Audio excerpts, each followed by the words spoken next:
کفر ہوتا ہے صرف ایمان اور کردار کے اعتبار سے. اگر یہ معیار ہو تو کہیں رشتوں کا مسئلہ پیدا نہ ہو، پیچیدہ نہ ہو. مال و دولت کے اعتبار سے کفر نہ ڈھونڈیے، ایمان اور کردار کے اعتبار سے کفر ڈھونڈیے. حضرت زہرا کا کوئی کفر نہ ہوتا اگر علی پیدا نہ ہوئے ہو. جیسے حضرت علی کے بہت سے نام ہیں، ایسے ہی حضرت زہرا کے بہت سے نام ہیں. ایک نام الکوثر، دوسرا نام لیلۃ القدر.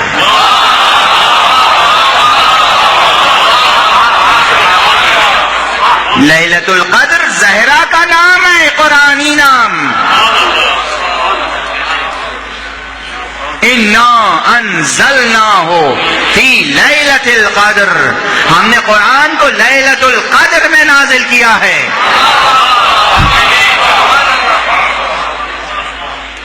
اب یہاں پر بات آ گئی ہے، اگرچہ میرے براہ راست موضوع میں نہیں تھی، میں کہہ رہا ہوں ابھی پہلی جملے پہ ٹکی ہوئی ہے تقریر، مگر دھیرے دھیرے یہ جملہ مکمل تو ہو لے، پھر اگر رہ گئی بحث تو آئندہ انشاءاللہ. یہ قرآن جو بسم اللہ سے والناس تک ہے، اس کا ظرف زمانی نزول ہے لیلۃ القدر. لیلۃ القدر کیا ہے؟ ظرف زمان، ظرف دو ہوتے ہیں نا، ظرف زمان، ظرف مکان. یہ مجلس جو ہو رہی ہے اس کا اعلان جب چھپا ہوگا رقعے میں تو اس میں دو چیزیں دی گئی ہوں گی، کس جگہ ہوگی، کس وقت ہوگی. دونوں چیزیں جب کوانسائڈ کریں گی تب یہ عمل آپ کو ملے گا، ورنہ نہیں ملے گا.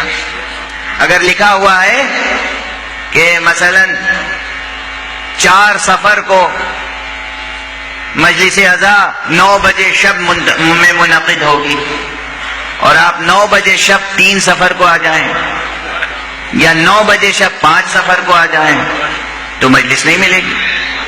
اب آپ کہیں 9 بجے ہیں، رات کے 9 بجے ہیں، تو رات کے 9 بجے ہیں لیکن مکان کے ساتھ جڑی ہوئی ہے بات، تاریخ کے ساتھ جڑی ہوئی ہے بات. یا آپ 9 بجے 4 صفر ہی کو پہنچے مگر اس مسجد کے بجائے کہیں اور پہنچ جائیں تو تاریخ صحیح ہے، وقت صحیح ہے، مکان صحیح نہیں ہے. مکان اور زمان دونوں چیزوں کا ایک ساتھ ہونا ضروری ہے.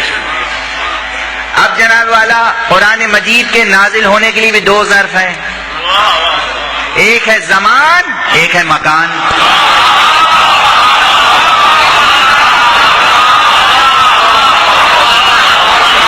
زمان ابھی اس لفظی قرآن کی بات ہو رہی ہے، اس کتبی قرآن کی، اسم کی بات ہو رہی ہے. یہ قرآن کریم، یہ قرآن عظیم، یہ قرآن شریف، یہ قرآن مجید، یہ قرآن حکیم لیلۃ القدر میں نازل ہوا، یعنی ماہ مبارک رمضان کی 23ویں شب لیلۃ القدر میں یہ قرآن نازل ہوا. یہ لیلۃ القدر ظرف زمان نزول قرآن ہے، مکان نزول قرآن قلب پیغمبر ہے. کہاں نازل ہوا؟ قلب پیغمبر پر، کسی پہاڑ پر نہیں، کسی پتھر پر نہیں، قلب پیغمبر پر. لیکن قلب پیغمبر پر لیلۃ القدر میں کون سی چیز نازل ہوئی؟ یہ اسم نازل ہوا، یہ لکھی ہوئی کتاب نازل ہوئی. جبرائیل نے آ کے تلاوت کی، سنائی یہ کتاب.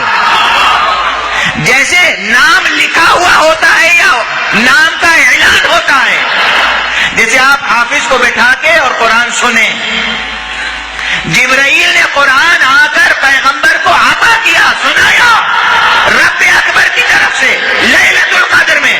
ظرف زمان نزول 23ویں شب قدر، ظرف مکان قلب پیغمبر. مگر میں نے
فاطمہ کا نام کوثر، فاطمہ کا نام لیلۃ القدر. اور یہ میں نہیں عرض کر رہا ہوں، حضرت امام جعفر صادق علیہ الصلوۃ والسلام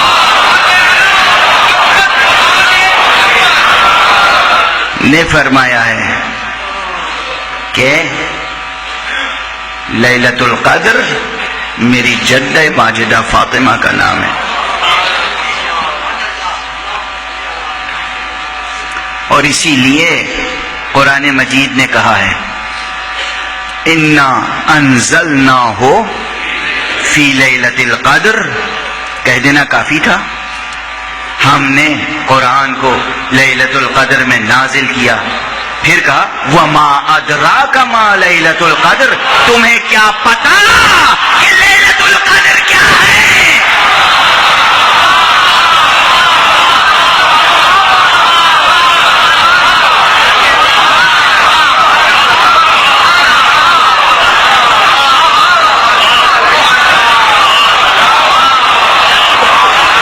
یہ وما ادراک کہنے کی کیا ضرورت تھی؟ عرب لیل کے معنی نہیں جانتے تھے یا قدر کے معنی نہیں جانتے تھے؟ اتنا کہہ دینا کافی تھا رسول اللہ کا کہ لیلۃ القدر سے مراد یہ شب قدر ہے، 23ویں رات یا 27ویں رات یا 21ویں رات یا 19ویں رات کافی تھا.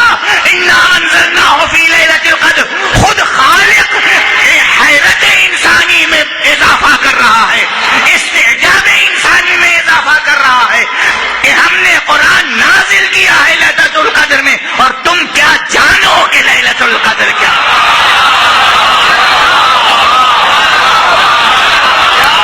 اور دیکھیے یہ قرآن ہے، اس کی فصاحت کی قسم کھائی جاتی ہے، اس کی بلاغت کی قسم کھائی جاتی ہے، اس کی جامعیت کی قسم کھائی جاتی ہے. ہم جیسا انسان کوئی لفظ مکرر اپنی زبان سے جاری نہیں کرنا چاہتا،